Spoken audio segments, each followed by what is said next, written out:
క్రీస్తునందున్న ప్రియులందరికీ ప్రేమతో వందనాలు తెలియజేయుచున్నాను. మార్చి నెల 31వ తేదీ 2024. ఈరోజు ప్రత్యేకంగా దేవుడు మనతో మాట్లాడుతున్న మాట ఏమిటనగా మత్తయి సువార్త 28వ అధ్యాయము 6వ వచనం. ఆయన ఇక్కడ లేడు, తాను చెప్పినట్టే ఆయన లేచి ఉన్నాడు. ఆమెన్. ఈ మాటలు వింటున్న ప్రియ సహోదరి సహోదరులారా, మీకందరికీ మొదటగా మన ప్రభువును రక్షకుడైన యేసుక్రీస్తు ప్రభుల వారి పునరుద్ధాన శుభాకాంక్షలు తెలియజేస్తున్నాను. ప్రియులారా, అందరూ బాగున్నారు కదా? నిజంగా ఈరోజు ఎంతో శ్రేష్టమైన దినం. మనల్ని పాపం నుండి విమోచించి నరకము నుండి రక్షించుటకు శుక్రవారం దినమున చనిపోయినటువంటి యేసుక్రీస్తు ప్రభుల వారు ఈ దినమున ఆయన పునరుద్ధానుడై లేచి ఉన్నాడు. ఆమెన్. పునరుద్ధానం అంటే తిరిగి బ్రతకటం, తిరిగి లేపబడటం. ఈ రోజు చనిపోతే క్రీస్తు వచ్చినప్పుడు మళ్ళా తిరిగి లేపబడతామని, ఆయనతో కూడా నిత్యత్వంలో జీవించుటకు కొనిపోబడతామన్న నిరీక్షణతో మనం అందరం కూడా బ్రతుకుతూ ఉన్నాం. పరిశుద్ధ గ్రంథము కూడా పునరుద్ధానాన్ని చాలా గట్టిగా రూఢిపరుస్తూ తెలియజేస్తూ ఉంది.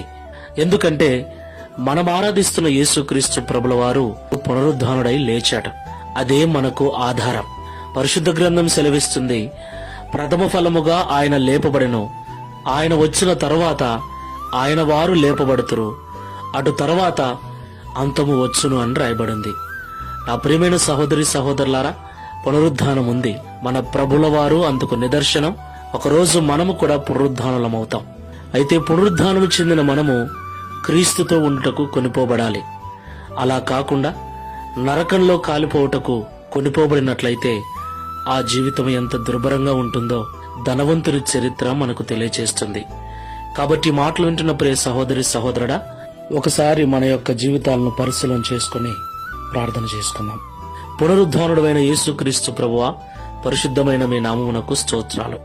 మరొకసారి నీ పునరుద్ధాన దినమున సజీవులమై నీ వాక్యమును ధ్యానించుటకు మీరు చూపిన కృపను బట్టి స్తోత్రాలు. ప్రియ తండ్రి, ఈ దినమున మరణమును గెలిచి మీరు తిరిగి లేచారు. అలాగే మీరుండే స్థలములో మేమును ఉండులాగున మరలా మా కొరకు రాబోతున్నారు. అయితే మీరు వచ్చినప్పుడు ఈ లోకంలో ఎవరైతే పరిశుద్ధ జీవితం జీవిస్తూ నీతిగా బ్రతుకుతూ వాక్యానికి లోబడి జీవిస్తూ చనిపోతారో అలాంటి వారినే మీరు తీసుకుని వెళతారని, మిగిలిన వారు ఎంత భక్తి చేసినా, ఎంత నటించినా, ఎంత వేషధారులుగా ఉన్నా వారందరూ నరకానికి వెళతారని హెచ్చరించారు. ప్రియ తండ్రి, ఈ మాటలు వింటున్న మేమందరము ఈ పునరుద్ధాన దినమున నిశ్చయముగా ఒక మంచి తీర్మానం చేసుకుంటకు సహాయం చేయండి. మేమైతే నీ రాజ్యంలో ఉండాలనే ఆశపడుతున్నాం. అయితే అందుకు తగిన జీవితాలను మేము జీవించినట్లుగా మా హృదయాలు తెరువమని, ఈ ప్రార్థనలో ఏకీవిస్తున్న వారికి అందరికీ అట్టి మనసును అనుగ్రహించమని, ఈ పునరుద్ధాన పండుగ వేళలో ప్రతి కొరతను తీర్చివేసి సంపూర్ణ సంతోషము చేత నింపి నడిపించమని యేసు నామములో ప్రార్థించి వేడుకుంటున్నాము తండ్రి. ఆమెన్.